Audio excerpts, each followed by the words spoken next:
Kalau menurut Prof. Didi Junaidi Rahbini, katanya menanyakan Pak Budi Gunawan itu PDI atau bukan sama seperti mempertanyakan apakah Pak Mahfud itu Madura apa bukan. Agak sulit juga membayangkan PDI Perjuangan akan menjadi oposisi seperti dulu lagi sekarang di tengah situasinya sudah sangat berubah gitu ya.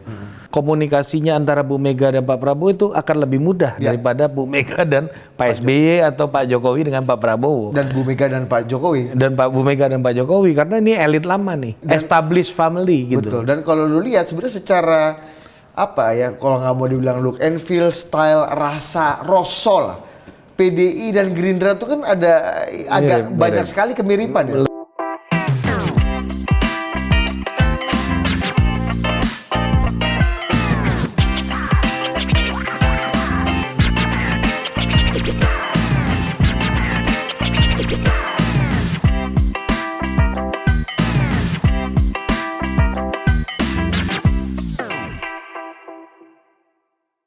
Oke, welcome to Total Politik. Ya, nih lu apa konsep lu mamer-mamer dada ini apa? Andika Modaon.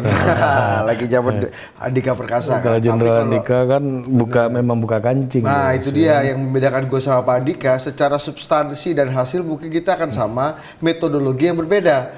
Dia memakai metodologi buka kancing 3. Kalau gue pakai kancing rendah ya kan, jadi dada kelihatan. Ya, buka kancing 3 dan juga kayaknya kita ngomongin PDI Perjuangan.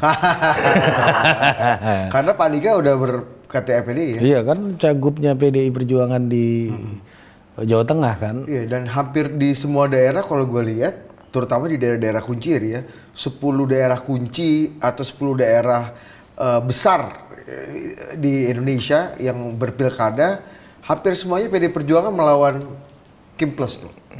Iya, iya kalau di Banten. Iya, ke Banten ini hibrid ya, hibrid. Banten hibrid. Hibrida nih kan. Iya benar. Ya itu pun banyak gocekan-gocekan terakhir ya. Bali, Jawa Tengah, Jakarta, Jawa Timur juga begitu. Meskipun Kimi juga ada pecah juga. Tapi kalau lu melihat PDI Perjuangan sekarang tuh, menurut lu gabung pemerintah apa enggak sih? Pertanyaan substansi. Daripada lu berbahasa-basi terus kan, soal bahas pilkada udah sering juga kita bahas kan itu. Nggak tahu, Riz. Menurut lu kenapa takut beropini sih? Lo enggak. Kita udah dihantam orang beropini, Bos. Gue bilang gue nggak tahu karena apa, di satu sisi Mbak Puan Maharani bilang bahwa untuk koalisi, Mbak Puan Maharani ketua DPR, untuk koalisi tergantung titah ketua umum. Tapi di parlemen kita akan mendukung pemerintah. Nah, selebihnya kita mungkin nggak akan menitipkan atau mendeploy kader kita di kabinet. Nah, itu aja basisnya. Tapi ada Pak Budi Gunawan. Itu PDI apa bukan menurut lo? Kalau menurut Prof. Didi Junaidi Rahbini, katanya menanyakan Pak Budi Gunawan itu PDI atau bukan sama seperti mempertanyakan apakah Pak Mahfud itu Madura apa bukan. Menurut Anda percaya bahwa Pak Budi Gunawan itu bukan PDI? Enggak percaya. Dijawab pula. Dijawab pula. Apa pertimbangannya? Dan ya, pertanyaan benar dong. Kayak mempertanyakan apa percaya Pak Mahfud bukan orang Madura? Enggak percaya. Itu menurut Prof. Didi ya. Iya. Gitu. Tapi lu setuju nggak? Ini opini lu yang gua tanya. Menurut gue influence ya. Menurut gue influence Pak Budi Gunawan di PDI Perjuangan sih prominent, cukup besar, bahkan dianggap salah satu pemegang, kalau Dewan Keamanan PBB itu ada pemegang hak veto ini. Mungkin salah satunya ya. Karena udah lama kan bersama Bu Mega kan. Betul, ya. betul. Jadi ada pemegang veto struktural dan pemegang veto kultural karena perjalanannya bersama. Artinya kan sikapnya PDI mendua dong menurut lo di sini. Dari penjelasan lu tadi. Lebih ke internal struggle. Kalau menurut lo gimana?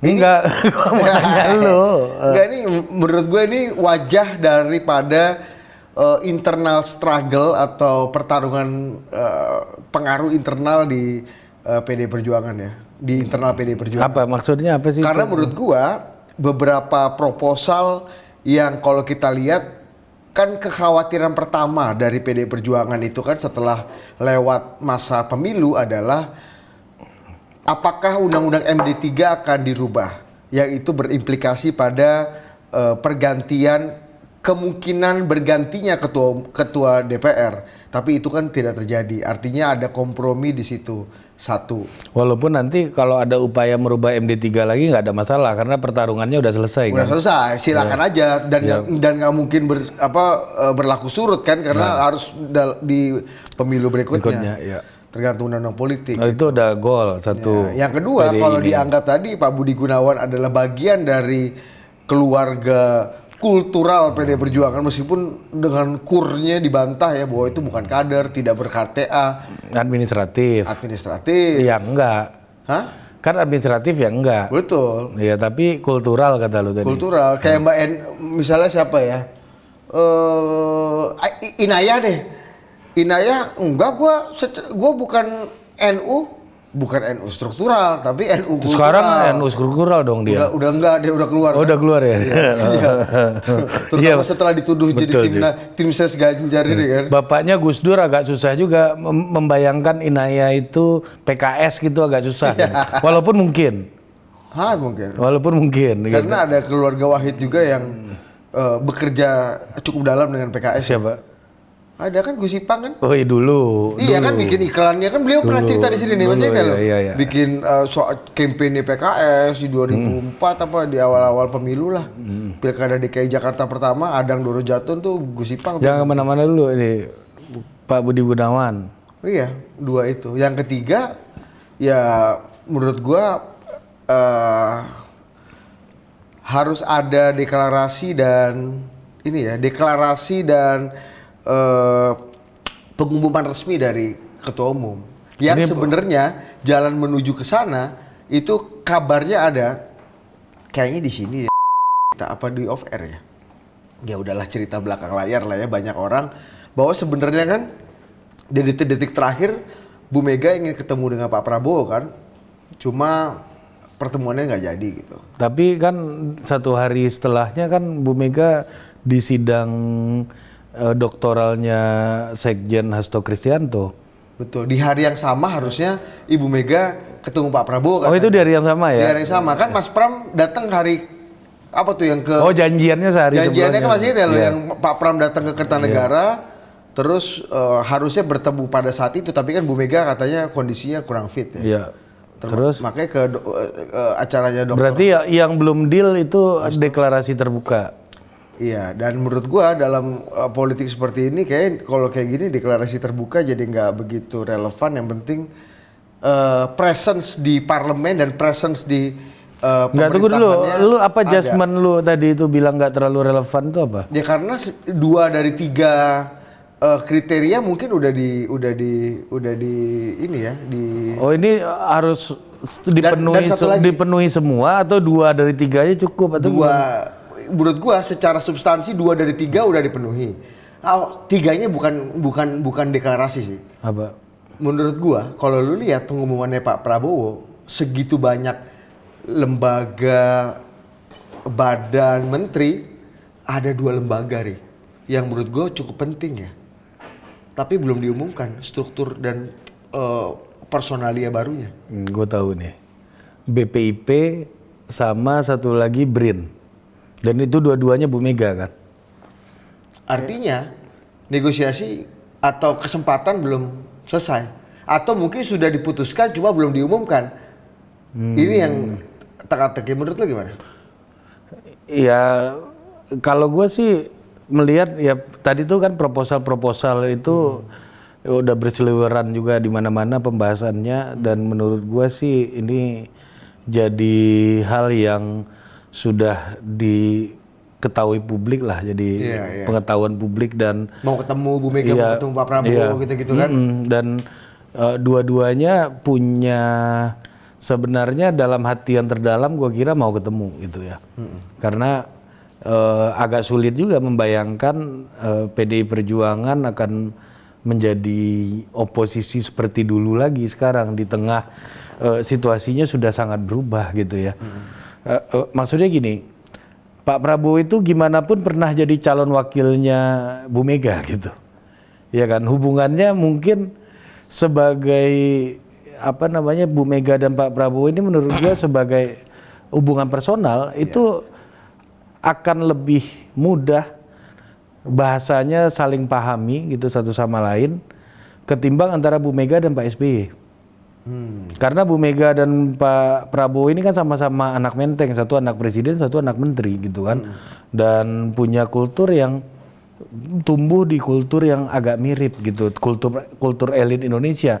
Dua-duanya punya orang tua gitu yang ada di BPKB pendirian Republik ini, ada namanya dua-duanya gitu. Jadi secara substansif sih menurut gua dua orang ini akan lebih mudah ketemu ketimbang Bu Mega dan Pak SBY atau Pak Jokowi. Atau Pak Jokowi dan Pak Prabowo. Malah menurut gua lebih sulit itu. Ya, ya. Gitu. Toh Pak Jokowi dan Pak Prabowo akhirnya bisa jalan bareng. Ya. Ya kan? Itu satu.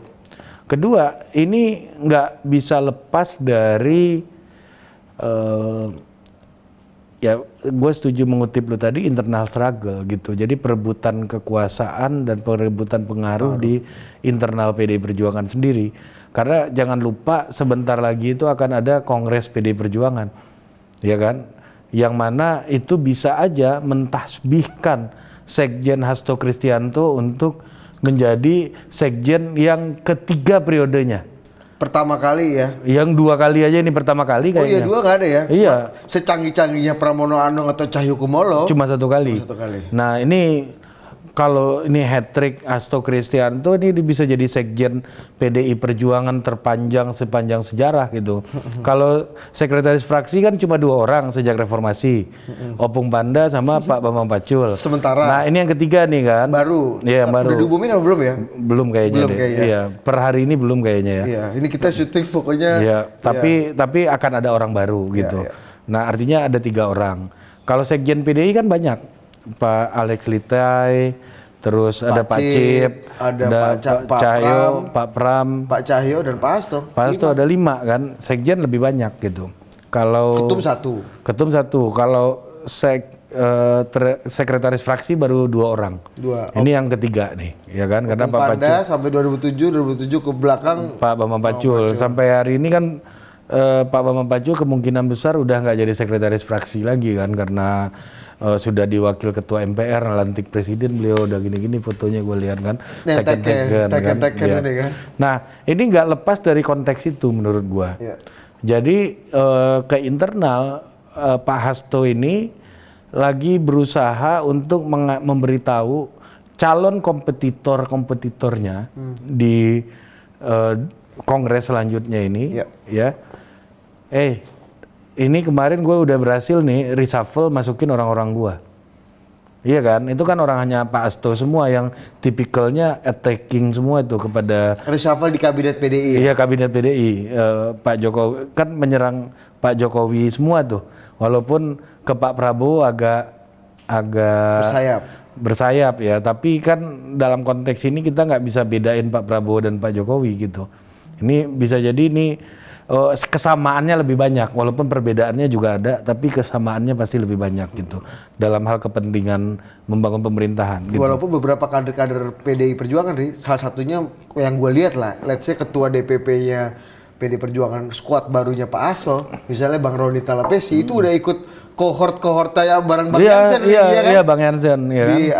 Di Kementerian Pertahanan tuh waktu itu. Thank you Bang Jansen sudah menelpon saya dan memberitahukan substansi pidato Pak Prabowo yang bikin Total Politik agak bangga.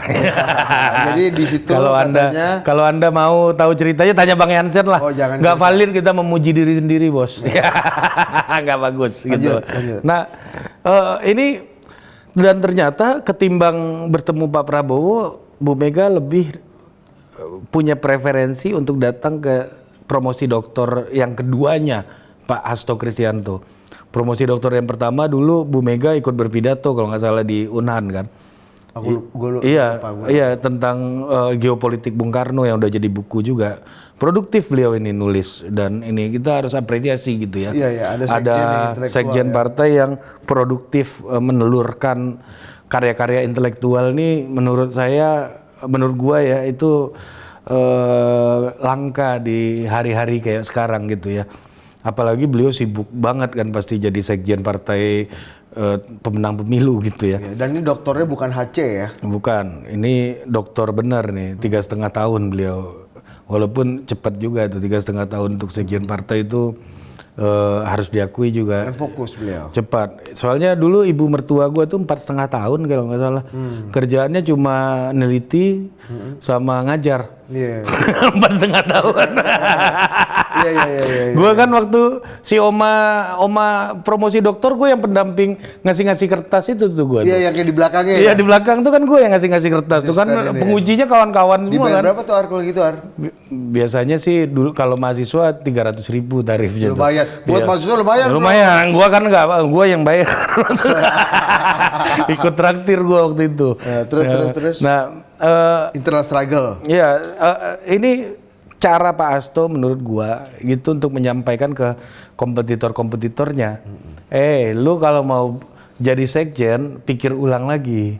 Karena ibu udah bersamaku nih gitu. Ibu setuju sama ide-ideku. Ibu juga kayaknya akan memilih di luar seperti preferensiku gitu misalnya. Jadi itu yang ingin disampaikan. Kalau kita lihat ya orang yang cukup kuat gitu ya untuk menjadi penantang Pak Hasto ini kan misalnya yang usianya Level sekjen. Iya, level sekjen yang relatif usianya sama dan pengalamannya juga panjang kan. Dan seperti GMN Itulen ya? Iya, GMN Ituler ya kayak Pak Bang Ahmad Basarah gitu ya, kompetitor saudara Anda di Dapil Jawa Timur berapa? Malang Raya lah. Malang Raya kan, Mbak Yanti kan di situ. Ya, tapi Bang Baskara menang kan? Yang kemarin, yang dulu kan masuk dua-duanya. Masuk. Iya kan. Nah, ini salah satunya pesannya itu menurut gue itu ke Pak Ahmad Basarah dalam konteks ini gitu. Iya kan? Atau ada tokoh-tokoh lain yang mungkin belum kelihatan yang punya ambisi yang untuk berkompetisi dengan Pak Hasto gitu. Iya. Jadi tidak kalah karir administrasinya, tidak kalah karir kepartaiannya, dan tidak kalah kedalamannya dalam mendalami Bung Karno itu. Iya. Nah, kesukarnoannya tuh nggak kalah dalam. iya, kalau adu cerdas cermat Bung Karno nih imbang-imbang nih dua Iya, orang ini. iya. Mungkin skor 10-10 tuh Iya, kan. dan jangan lupa bukan Dari hanya 100. Enggak bercanda. Dan bukan hanya Bang Baskara menurut gue ya. Ya, siapa lagi? Sekarang mungkin Mas Ganjar Pranowo itu Betul. juga punya peluang ya. Tapi Mas Ganjar enggak, iya ya benar juga Mungkin ya. karena Iya, betul. Mas Ganjar tuh bisa jadi juru bicara partai dan wajah partai yang cukup relevan ya untuk bicara mengenai kalau misalnya Ibu Mega masih tetap melanjutkan karirnya sebagai ketua umum. Iya PDI kayaknya Perjuangan. akan masih karena kebutuhan kan. Karena dalam konteks hari ini agak sulit juga membayangkan apalagi di masa sulit kayak gini ada orang yang decisive seperti halnya Bu Mega yang mana makanya kalau kita bilang di pertarungan di PDI itu cuma ada di internal. Kalau di eksternalnya keputusan tergantung Bu Mega semuanya. Ya. Tapi sebelum Bu Mega mutusin ya silakan beradu argumen kan demokrasinya di situ. Nah, ini yang gue bilang tadi, iya itu Mas Ganjar juga make sense. Jadi menurut gue Meskipun Mas Ganjar selama ini kita lihat sangat relate ya dengan perjuangan politiknya Mas Hasto. mungkin Iya nggak sih? tipikal sama. Iya, UGM juga kali sama-sama. Iya tipikal, maksud gua tipikalnya sama dalam artian dua orang ini orang yang punya public exposure yang besar gitu. Ya. Jadi kalau kita lihat ada paling tidak ada dua nama nih yang bisa menjadi penantang Pak Hasto di kompetisi sekjen lah ya. di kongres selanjutnya. Dan yang jangan lupa kemarin Mas Ganjar juga nggak datang kan di pelantikan Pak Prabowo kan. Iya, tapi di acaranya Mas Hasto kayak datang. Iya, maksud gua di pelantikan kan nggak datang. Saya nggak tahu Bang Baskara datang nggak ya ke tempat? Nah, datang lah kan. Nggak ke tempatnya ini. Oh, ke tempatnya nggak kayaknya. Ujian disertasi ya Mas Hasto? Nggak kayaknya. Nggak ya. Ya, kayaknya ya.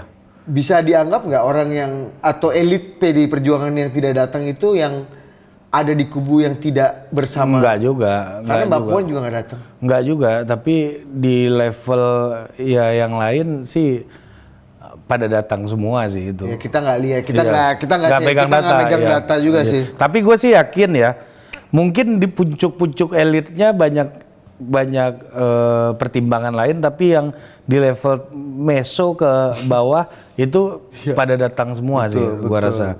Karena yang teken tetap Mas Hasto. Iya, nggak apa-apa kan. gimana pun nanti pindah komisi pusing juga kan, gimana kan? Iya benar. Gitu Iya, kan? kena PAW bisa juga Iya, tuh ya kan, selesai tiba-tiba karir. ada lah ya kan. Karir tumpes juga kan. Kalau yang elit-elit ini kan pusing juga. Iya. Kan, beda lagi pertarungannya. Jadi itu gue setuju tadi. Ada nama Mas Ganjar juga salah satunya yang sangat berpotensi menjadi pesaing. Ya kan? Ini apakah Mas Hasto akan treble menjadi sekjen PDI Perjuangan atau ada wajah baru? Ya kan? Kalau mau yang arah politiknya masih seperti Pak Hasto ya ada Pak Ganjar. Iya. Ya kan, yang sangat memungkinkan dan memiliki elektabilitas loh. Betul. Dan Popularitas, dukungan publik. Iya kan, dukungan publiknya bagus gitu Mas Ganjar kan.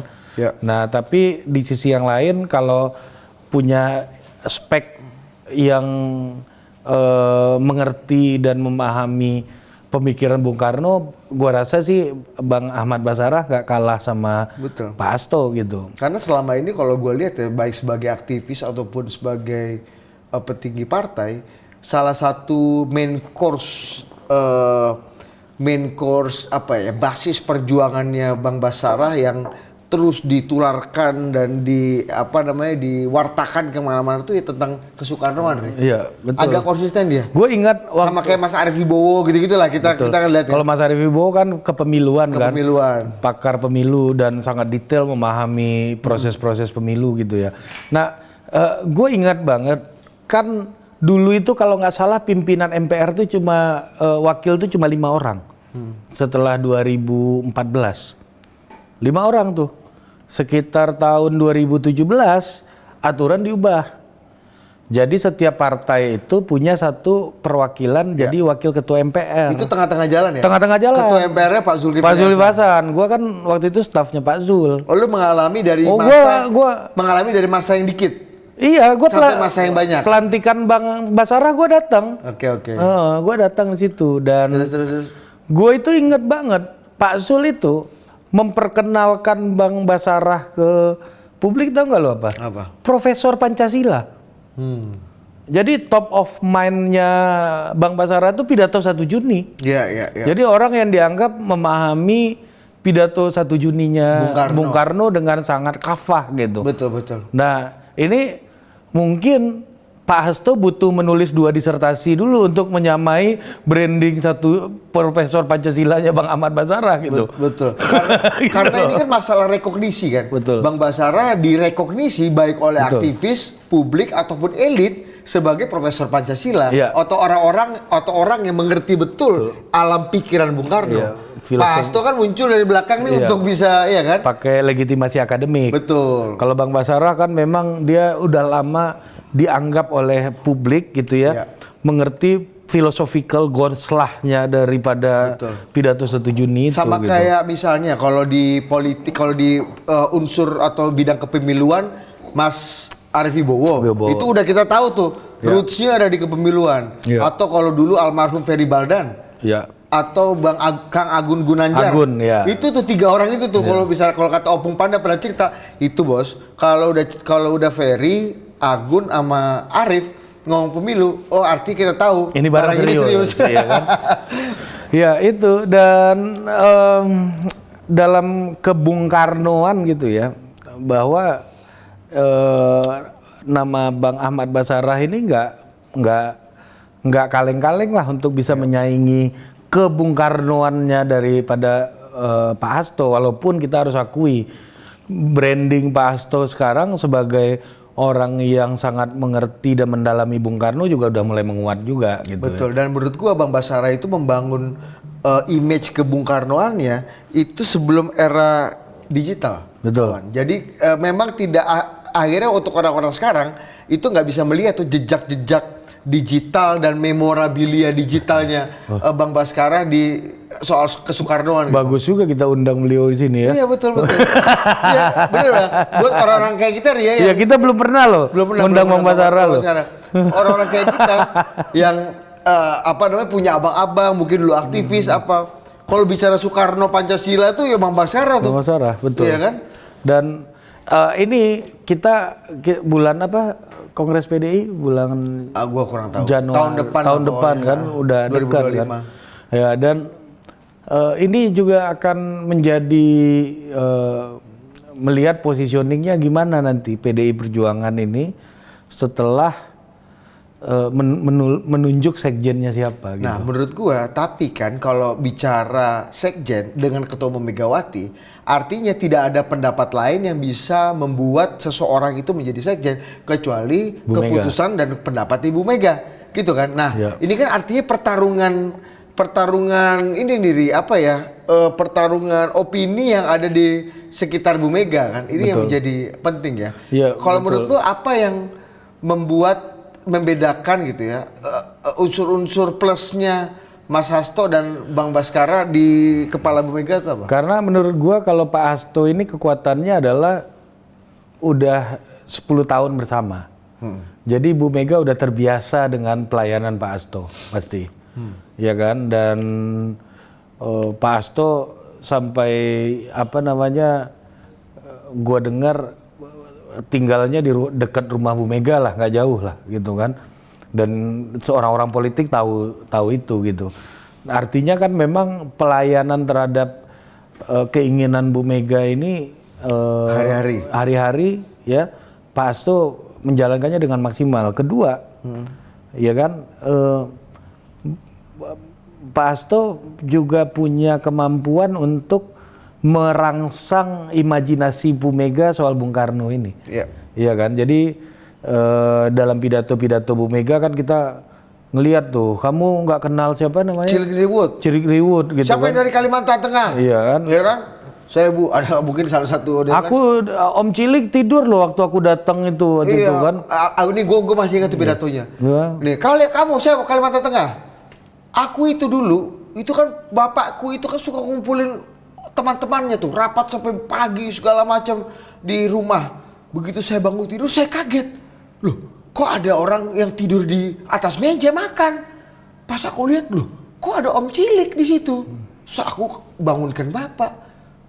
Gue tanya, Pak, itu kenapa Om Cilik di situ? Loh, kamu nggak tahu itu Om Cilik itu dia lagi capek gitu, biar aja kasihan Om Cilik, dan itu dia yang lagi nyusun. Nah, kalian orang Kalimantan Tengah tahu nggak perjuangan Cilikriwut? Aku pernah mengalami bertemu gitu, sentimental ya. Dan Pak Hasto punya itu kan. Betul. Dan disupport oleh think tanknya yang sangat mumpuni dalam kesejarahan namanya Boni Triana. Kita punya friend ini kan. Boni itu ensiklopedi Berjalan. political family di Indonesia. Betul. Lu tanya keluarganya Prabowo pun dia punya datanya. Betul. Apalagi keluarga Bung Karno. Kalau cerita di belakang layar kan. Keluarga Jarum aja punya. Iya. Kalau itu kan memang bagian dari korporasi, ya kan. Enggak, aku bikin. Itu kan untuk membuat dia semakin mengakar. Dan ini nggak boleh dibagi di sini ya. Nggak apa-apa lah. Nggak apa-apa kan, ini prestasi kan. Prestasi hebat ya. Iya, bahkan ketika itu di cerita Bang Boni, sorry bangnya gue share dikit ya. Ketika Tapi ini dia, penting nih, penting ini. Ketika sedang lagi proses ini ya, proses bidding atau negosiasi atau bicara bisnis lah dengan keluarga itu, tiba-tiba salah satu orang seniornya, petingginya nanya, kamu tahu nggak asal usul keluarga saya itu apa ya? Saya tuh agak lost in translation. Mungkin 1-2 generasi di atas saya tuh apa ya? Nggak tahu, coba deh tes gitu. Boni coba Siapa nama gitu. ini apa ya. Dia cek bos. Dan karena dia punya banyak teman kurator di Leiden dan di Belanda, di museum di Belanda segala macam, ketemu tuh arsip-arsip zaman Hindia Belanda. Tahun 30-an ya. Lupa lah tahun 30-an. Tahun 30-an apa tahun berapa gitu. Ada sebuah pabrik petasan yang terbakar dan itu punyanya nenek moyang keluarga Jarum. Iya, punya kakeknya Iya. Pak Budi Hartono. Jadi awal bisnisnya adalah petasan. Nah, Sekarang jadi, udah bank segala macam. Betul. Jadi ya, ini kalau cerita Bang Boni ya. Iya. Jadi Boni bisa menemukan sebuah artikel di sebuah koran di Belanda yang terarsip di sana di Belanda tentang peristiwa itu, dan peristiwa itu menjelaskan pabrik ini dipunyai oleh si A gitu, yang waktu itu menghebohkan. Jadi kayak kalau lu masih ingat tempat gudang senjata di Cilandak, Iya, KKO Marinir iya. meledak tuh, ugal-ugalan. Nah ini agak mirip pada zaman Hindia Belanda tuh, Agak. bikin krisis nasional. Kalau lah. yang begitu-gitu sering kan, apalagi kalau di sekarang tuh ada pembakaran barang bukti narkoba ini. loh.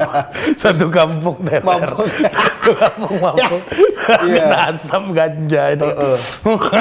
Cet cet cet cet cet. All pirate, yes, they robai. Langsung jadi Rastafari. Rastafaramania ini kan. Tapi itu kecanggihannya Pak Hasto. Mas Boni.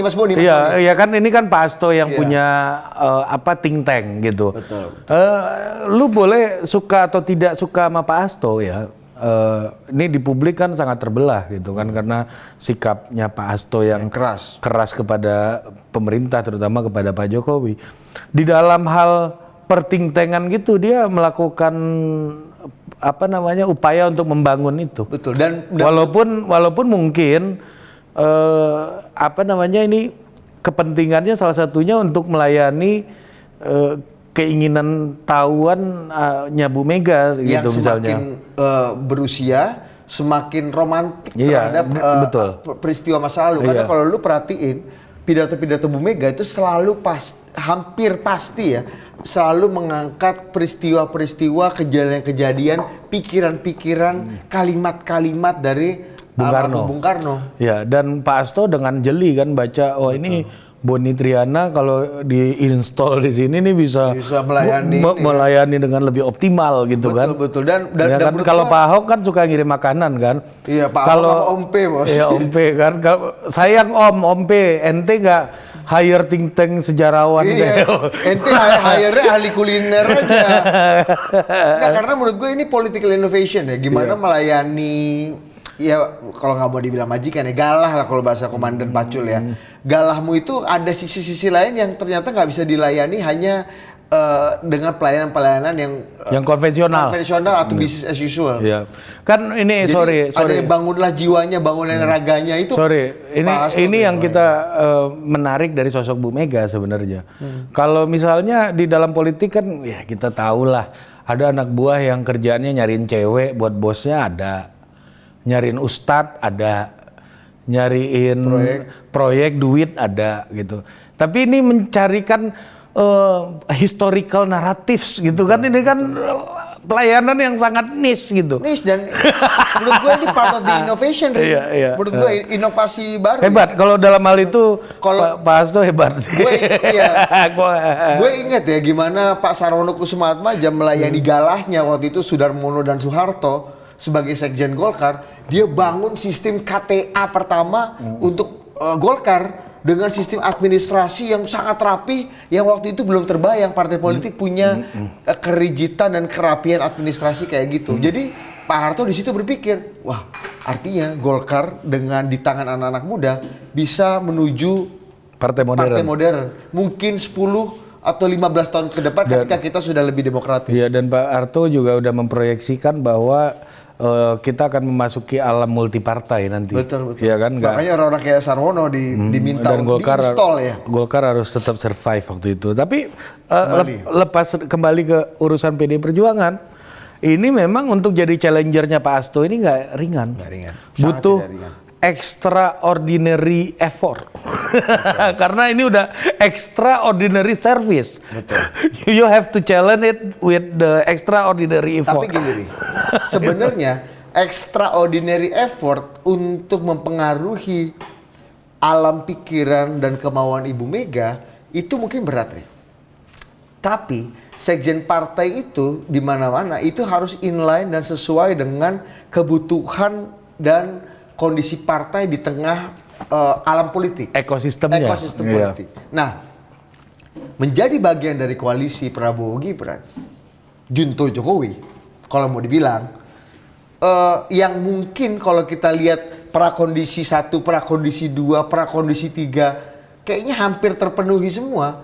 Nah, relevansi dari Pak Hasto itu nggak terlalu besar lagi. Ya, di situ challenge ya. Di situ challenge. Jadi kalau mempengaruhi Bu Mega itu challenge yang sangat berat karena Mas Hasto udah menginvestasikan banyak sekali resource dan tenaga untuk bisa membangun credibility itu, tapi kan ada hal eksternal yang dia nggak bisa pengaruhi 100%. Ya memang nggak akan bisa. Nggak akan bisa. Makanya yang hanya bisa dipengaruhi Mas Hasto siapa? Ibu Mega. Nah, Tapi kan kalau misalnya Bu Iya. Mega mau ketemu Pak Prabowo terus nggak jadi, menurut lu ada faktor Mas Hasto nggak di situ? gue sangat yakin dengan apa namanya menunggu momentum politik internalnya, Mas Hasto akan Pak Hasto akan mengambil langkah-langkah untuk buying time. Ini kan buying time aja sebenarnya, ya kan? Dengan Pak Budi Gunawan udah masuk itu kan sebenarnya buying time. Yeah. At least gue masih bisa bilang kalau Pak Budi Gunawan tidak ber-KTA for to buy the time gitu ya. Yeah. Ya kan? Jadi ini upaya untuk buying time.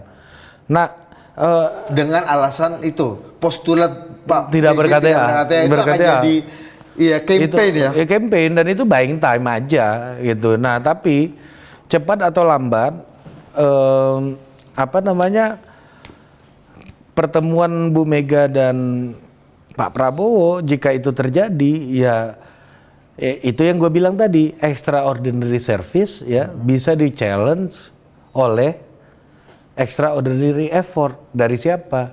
Dari kekuatan ekosistem ini ya, dari alam semesta ini yang memberikan stempelnya terhadap orang-orang yang dianggap layak lah untuk duduk di posisi itu gitu.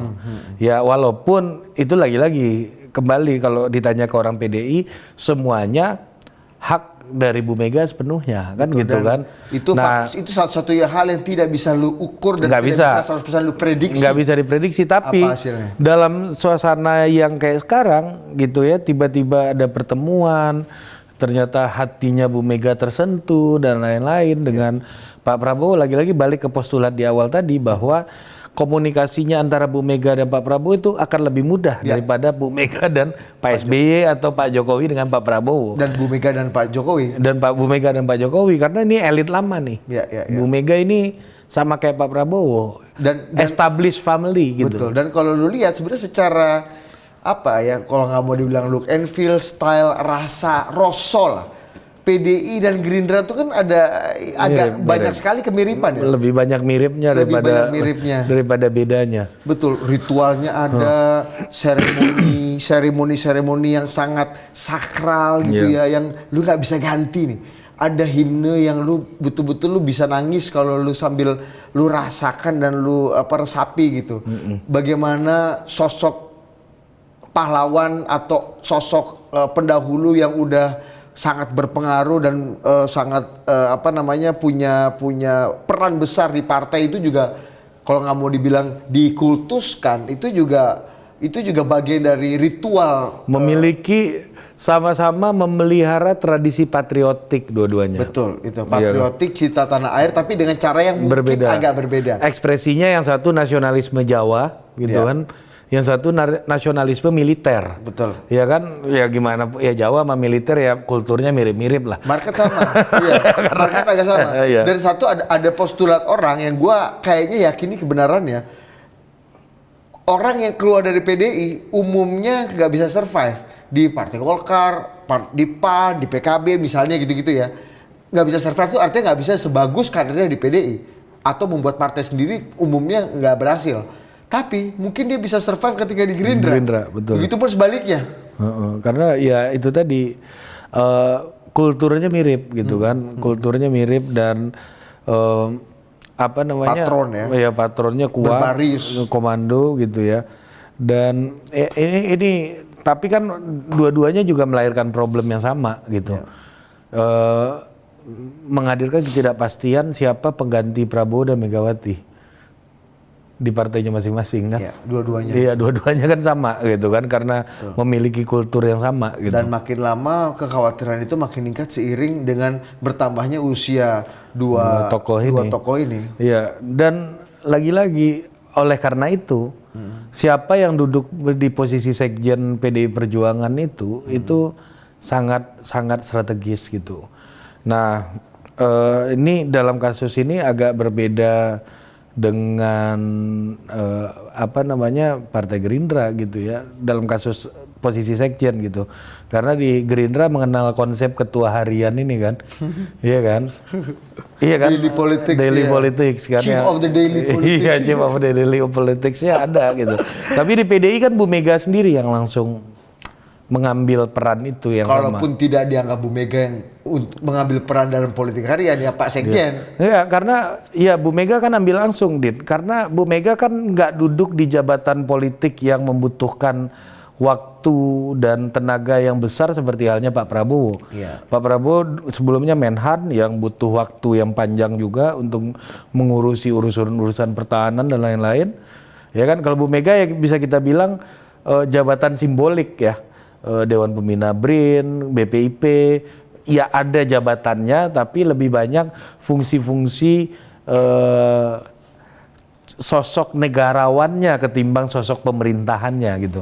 Sementara Pak Prabowo kan mengambil posisi di pemerintahan gitu ya, yang membutuhkan komitmen waktu yang lebih ketat ketimbang Bu Mega di BPIP dan BRIN, yang mana kalaupun ada kegiatan bisa apa namanya menyesuaikan dengan waktunya Bu Mega kan. Iya. Bukan Bu Mega yang harus memenuhi tank apa namanya waktu dan ini ya. Iya, porsi kegiatan kalau Pak Prabowo jadi Menhan kan harus nyesuaiin waktu presiden. Iya kan, masih menyesuaikan waktu mitra-mitra kita yang ada di luar negeri misalnya dalam defense diplomasi gitu misalnya. Ya, diplomasi pertahanan yang mana banyak menteri-menteri pertahanan lain gitu. Iya. Kita juga nggak tahu di negara lain ada BRIN atau BPIP apa enggak gitu. Kayaknya sih nggak ada gitu. Tapi menurut gue ya, kembali ya, ketika Pak Prabowo membuat banyak lembaga dan badan baru, menteri-menteri baru, semua kalau bahasa lu tuh ketemu orang bawaannya pengen ngelantik aja kan sekarang kan. Keluar lagi di podcast ini. Iya, tapi Pak Prabowo luput loh untuk dua badan yang menurut gue penting loh. Bukan luput, mungkin masih buying time. Maksud gue artinya gesturnya gini loh, Ri. Iya. Gesturnya dibangun oleh Pak Prabowo bahwa gestur ayo kita negosiasi, ayo kita silaturahmi, ayo kita rajut lagi tali kebersamaannya gitu. Menurut gue itu gestur yang gestur politik ya. Dua-duanya buying time. Pak Prabowo kan bisa aja ngelantik orang sekarang. Iya makanya. Ya, itu gesture, ya kan? Yang lu bilang itu gesture. Iya, iya. Tapi Bu Mega juga bisa bilang untuk nggak bergabung atau bergabung, juga bisa menahan untuk bilang nggak bergabung atau bergabung gitu. Tapi menurut gue ya gini, dari sisi Bu Mega mungkin agak lebih keras nih. Tapi kalau Bu Mega udah bilang final nggak akan mau ketemu sama Pak Prabowo, itu dari si orang lain lah. Ya mungkin ya, tapi itu kan makanya menurut gue ini lebih kepada kebesaran hatinya Pak Prabowo yang masih mencoba untuk membangun dengan limit-limit waktu tertentu, dengan kondisi pertemuan dengan antara Pak Prabowo dan Bu Mega yang kabarnya itu mendadak batal. Tapi gue daripada... Dan yang kedua tidak mengakui Pak Budi Gunawan sebagai bagian dari ekosistem PDI Perjuangan. Tapi gue daripada mengatakan ini sebagai kebesaran hati, gue lebih mau mengatakan ini sebagai agenda politik Prabowo yang ingin unity government. Iya, masih membuka, Emang itu tujuannya. Iya. Dia punya tujuan, yaitu bikin pemerintahan yang unity gitu ya, yang semuanya berada dalam barisan pemerintahan gitu.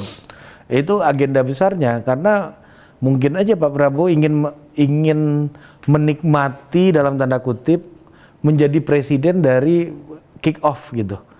Dari kick off pemerintahannya dia udah jadi presiden yang betul-betul kokoh, yang betul-betul kuat, yang betul-betul didukung oleh semua untuk menjalankan agenda-agenda pemerintahannya, mengingat kita ini punya target-target yang besar gitu. Setuju kan. Karena mungkin ya Pak Prabowo ini kondisinya agak mirip dengan Gus Dur. Gus Dur itu membangun pemerintahan itu based on unity government loh. Hampir semua elemen yang ada, elemen politik waktu itu semua masuk. Tuh. Pak Gus Dur waktu itu masih ingat tuh waktu itu ada wawancaranya, gue ingat dia bilang saya ambil 4 menteri aja atau 3 menteri aja. Ada Menlu Alwi Shihab, Pak Kwi Kian Gi dia bilang, terus Menteri Agama, Mas satu lagi siapa gitu. Sisanya terserah kalian. Dan Kwi Kian Gi pun PDI ya. Gue kira pun PDI tapi vetonya veto Presiden Gus Dur waktu itu. Iya, karena kalau konteks era itu dapat dia mengerti karena masih instability kan. Betul, nah, setelah betul. Itu Ada skripsi unity. lo kan. Iya. Tapi Pak SBY dan Pak Jokowi memulainya dengan Iya, makanya itu yang membedakan dengan Pak Prabowo dari awal filosofinya maunya unity government dari awal. sehingga nggak perlu tenaga untuk lakukan ini kan. Makanya nggak perlu politik hari-hari. Iya kan, jadi tugasnya Pak Dasko hari-hari itu jadi lebih enteng gitu. Karena Pak Prabowo aja nggak mau, karena maunya ya udah gua mau cepat aja unity government aja gitu Kasih targetnya. gabung mau apa oke, iya asal kan? kita nurut, kita sama-sama membangun. Iya kan, Republik. unity government dari menit awal. Untuk apa? Untuk tidak ngurusin politik hari-hari. Kenapa nggak mau ngurusin daily politics? Karena sukanya high politics. Iya. Karena fokusnya Pak Prabowo nggak di low politics. Lo udah gitu. lihat loh, gue dengar sekilas ya di rapat kabinet pertamanya Pak Prabowo, rapat kabinet paripurna itu jadi penuh tuh rapat kabinet paripurna Iya, jadi sudah agak desek-desekan tuh gue lihat oh bisa deh ini jadi desek-desekan begini gitu. Dan yang gue surprise di situ ada juga Pak Luhut di rapat kabinet paripurna dan duduknya di row-nya lebih penting di row-nya Menko. Ya, balik lagi ke soal PDI Perjuangan, itu juga jadi barrier kan? Apa tuh? Adanya Pak Luhut. Iya kan? Tapi kan Pak Luhut sama Mbak Puan deket. Iya Pak, iya. Tapi Mbak kan, Puan yang nengok dua kali loh nengok Pak. tapi Luhut di decision Singapura. kan tetap di Ibu Mega. Iya maksud gue.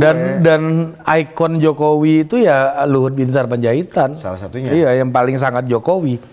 Iya kan, gimana nggak ada berapa 14 unit kerja presiden yang dia pimpin tuh, air, udara, angin, segala macamnya kan. Danau. Iya kan, emang mau kau pindah? Aku aku bukan menteri lagi. Iya. Jadi aku Udah punya rumah Jakarta. Emang kau mau pindah? mau kau? Ternyata jadi pejabat lagi. Iya. Kan? Ya, harus Jadi pindah IKN. Jenderal. Iya kan? Kalau kita ketemu Pak mau pindah ke IKN. Iya kan, Jenderal Luhut nih harus pindah IKN nih walaupun punya rumah di Jakarta. Emang ASN tuh banyak kok yang udah punya rumah di Jakarta juga. Siapa? Tapi kalau mau harus pindah ke luar ke IKN ya pindah semua. Iya. Jadi Jenderal Luhut apalagi harus jenderal memberikan sekarang contoh. udah paten kan? Iya kan dulu 2 jenderal. lagi jabatan jenderal nih kan. Iya kan? Diganti 2. Penasihat khusus presiden. Ya sama Lem ini apa Dem. Den. Ketua Dewan Ekonomi Ekonomi Nasional. Nasional. Ngeri nggak lu? Iya. Bisa kalau kata Pak Bahlil, satu lagi tuh Den. Bisa panggil menteri tuh katanya. Iya kan, sekti kan. Sekti bos. Iya. Ya tapi balik ke PDI Perjuangan tadi memang pada akhirnya Bu Mega juga berhitung juga kan orang-orangnya, terutama nih ketika pas masuk ke dalam orang yang nggak satu frekuensi sama lu banyak banget gitu, karena semuanya harus bergabung kan, iya kan? Tapi di satu sisi ini pilihan yang berat ketika harus satu kolam dengan orang yang tidak satu frekuensi ya, walaupun dulu juga Bu Mega udah melakukan itu dengan adanya Pak Surya Paloh gitu misalnya. Ya kan hubungannya juga naik turun kan antara Bu Mega dan Pak Surya Paloh. Tapi sekarang pilihannya jadi PDI Perjuangan ingin memberi pengaruh yang besar terhadap Pak Prabowo atau memang mau jadi penantang, itu aja. Kalau PDI Perjuangan masuk otomatis ya posisinya paling gede di antara yang lain. Gue yakin internalnya Pak Prabowo itu ingin PDI oposisi semua kok. Iya. Seperti halnya keinginannya Pak Hasto mungkin kan. Ya, ketemu nih. Iya kan, internalnya Pak Prabowo ketemu sama keinginan Pak Hasto itu sama. Iya. Menurut Partai-partai koalisi, kalau nggak mau dibilang internal itu partai koalisi. Iya, ya. partai koalisi Merah Putih ini. Koalisi Merah Putih plus, iya betul, dan plus Pak Jokowi. Iya, Pak Jokowi. Karena kalau PDI masuk, akrab lagi Pak Prabowo dengan Bu Mega, relevansi Pak Jokowi mungkin akan pudar. Nah, justru sekarang pilihannya adalah Jadi ketemu nih sebenarnya ya, Iya, kepentingan betul. apa caranya Mas Hasto yang ingin tetap membuat ini agak berjarak karena dengan berjaraklah Mas Hasto tetap relevan dalam ekosistem PDI dan kepentingan ini yang nggak pengen PDI masuk sehingga pengaruh mereka yang ada jadi turun. Ya, tapi di sisi yang lain, kalau lu pilih masuk, ya, lu bisa ngurangin pengaruh semua orang loh.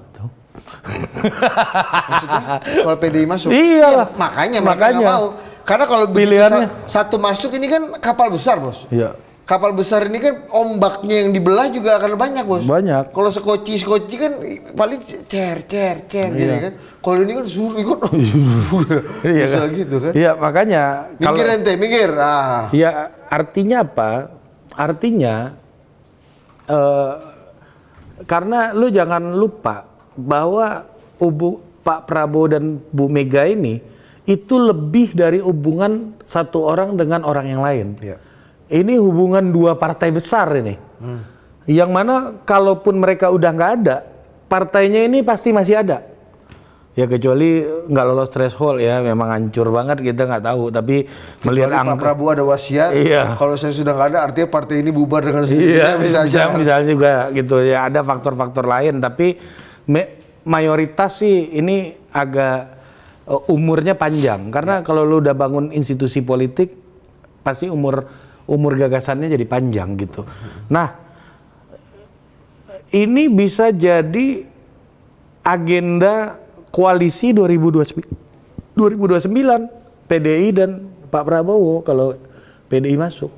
Prabowo Puan, Prabowo Ganjar, anything. ya. Iya kan? Atau Prabowo Hasto mungkin bisa juga. Prabowo Bambang Basara, Pacul gitu. Bambang Puyuh juga. Iya, Prabowo Bambang Pacul cocok juga kan. Paten juga. Atau Bambang Pacul Prabowo. Iya. Ya, mungkin ya. Itu Amerika sama Korea tuh. Tapi itu East and West. East ya and kan? West in the coalition, gitu Ya. kan? Koalisi Barat Timur tuh kan. Iya, betul. Ya, tapi poin gua adalah dengan masuknya PDI itu memperbesar opportunity PDI ya, menjaga eksistensinya dengan di 2029 berkoalisi bersama Gerindra. Nih gue mau nanya sesuatu sama lu nih. Pramono Anung faktor jadi relevan nggak? Ya itu, Pramono Anung juga sama tuh. Bisa jadi Prabowo Pram 2029. Kalau Gubernur DKI. Kalau dia menang nih, ya kan kawan ini. Ya kan kawan ini lincah kan? Iya. Tapi nggak gini. Karena kerongkongan emas. Rokokan emas. Tapi menarik nih karena gini belakangan ini gue nggak tahu ya. Ini mungkin gosip di kalangan warung-warung kopi politik aja. Di media juga sempat ada ulasannya bahwa kayaknya elit-elit partai pendukung RK itu beberapa memberikan gestur juga yang bersahabat, membuka tangannya dan membuka dirinya pada Pramono Anung gitu. Kelihatannya lebih no harmful gitu lah kalau Pak Pramono Anung gitu ya. Ya itu jadi sangat make sense. Makanya kemarin pas di sini kan gue tanya soal Pilpres 2029 kalau lo lolos karena rekornya gitu. Semua cagup DKI di 2012 gubernur DKI gitu ya. Kayaknya setelah reformasi cuma Foke yang nggak cawe-cawe Pilpres loh. Bang Yos aja pernah cawe-cawe loh, pernah hore-hore buat Pilpres kan. Walaupun nggak jadi maju gitu ya. Tapi kalau menurut gua justru malah kalau menurut gua nih, karena Mas Pram itu orang yang relatif bisa diajak kompromi dan kayaknya ya gini loh, ini bicara appetite terhadap kekuasaan elektoralnya itu nggak sebesar Ridwan Kamil kalau menurut gue ya. Enggak juga lah, Dir. Enggak juga, Dir. Kalau menurut gue Ridwan Kamil akan jadi kalau nggak mau dibilang bom waktu atau Anies Baswedan berikutnya yang sangat mungkin untuk bisa. Iya, kalau itu iya. Sangat mungkin untuk bisa menantang siapapun termasuk Pak Prabowo dan Mas Gibran. Dia akan menjadi alternatif di Pilpres, ya kan? Dan dengan tipe orang yang relatif tapi gini, lebih mudah untuk gue selalu percaya ya. Gue selalu percaya siapapun gubernur DKI cuma Foke yang nggak cawe-cawe di Pilpres. Belum, itu juga kalau mungkin kalau di periode kedua dia cawe-cawe juga kan. Iya juga kan. Iya, tapi memang benar kalau Mas Pram logikanya untuk jadi presiden capres langsung agak sulit dibayangkan. Dibandingkan Ridwan Kamil. Ya. Ridwan Kamil kemungkinan jadi penantangnya lebih besar. Dua-duanya berpotensi nih main di Pilpres. Ya, tapi kalau siapapun yang menang di DKI ya, tapi Mas Pram ini bisa jadi kayak semacam Pak JK atau Kiai Ma'ruf lah. betul. Ketimbang Ridwan Kamil ya. Pak Pram gini, Mas Pram ini akan menjadi tutup botol yang pas untuk banyak sekali Banyak botol-botol orang, iya. yang macam-macam. Kalau misalnya Botol bir dia masuk, botol Coca-Cola dia oke, botol Equil dia paten. Botol McKellen apa lagi? Hebiki. Alkohol semua dong udah. Yang lebih ini dong. Kecap Oke. Setuju nggak lo? Setuju. Dibanding RK tuh. RK spek nomor 1. RK speknya botolnya. Iya, spek nomor 1. Mas Pram ini paten untuk jadi skrup botol ini Iya, kan. Karena pengalaman dia sebagai sekretaris presiden, sebagai sekjen. Mas Pram ini the next JK menurut gua. Iya, dia lebih ini ya, apa namanya? Sosok senior gitu kan. Dan gue setuju Ri. Dan kalau memang Pak Prabowo ingin maju lagi dan kemudian 5 tahun mendatang nasibnya bisa membawa Gerindra dan PDI berkoalisi, ya Mas Pram adalah skrup botol yang paling cocok sebenarnya ya, mewakili PDI untuk mendampingi Pak Prabowo kalau Mbak Puan tidak mau atau tidak. Aku mau fokus di ketum partai aja gitu misalnya. Aku mau ketua DPR lagi, misalnya. Itu kecuali Mbak Puan nggak mau ya. Jadi second alternatif dari Puan Maharani untuk skrup botolnya Pak Prabowo. Iya betul. Iya, kalau nggak dimulai dari sekarang berat rasanya PDI itu akan berkoalisi sama Gerindra. Dengan skema 20% ya. Ya kan kita masih berbicara asumsi 20%. Kalau 7,5 di konten yang lain. 7,5 masih buram. Masih buram, tapi kemungkinannya ada. Make sense kan? Make sense.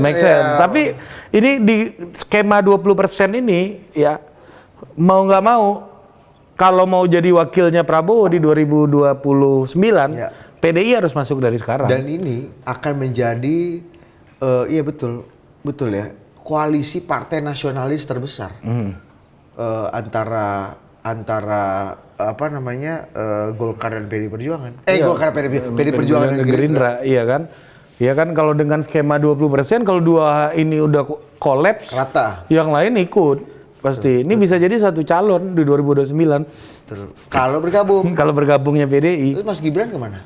Apa? Mas Gibran kemana? Oh iya ya, bener juga ya.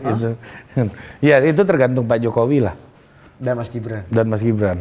Mau mecah koalisi yang mana? Ya kan kalau ini sampai gabung, PDI sampai gabung di Pak Prabowo, besar kemungkinan satu calon. Artinya di sini kepentingannya Pak Jokowi, junto Mas Gibran, junto orang-orang atau partai-partai yang masih setia pada Pak Jokowi itu berkelindan dengan kepentingannya Mas Hasto. Iya kan dari tadi kita udah bilang begitu. Ini kesimpulan dari kesimpulan. Iya kesimpulan. Oh udah kesimpulan. Udah hampir 1 jam. Udah paten. Udah 1 jam udah. Paten kesimpulan itu Bos. Udah. Paten. Jadi dia ketemu nih. Jadi artinya ya bukan Mas Hasto aja yang mungkin bakar jembatan. Jangan-jangan dari dalam juga. Ayo bangun, ada yang lagi kontraktor bangun di. Gua mau nanya sama lu. Jadi Pak Jokowi sama Mas Hasto ini satu kubu dong kalau gitu. Kalau dianggap kepentingannya sama soal ini, the enemy of my enemy is my friend. Mantap. Sampai jumpa lagi dah.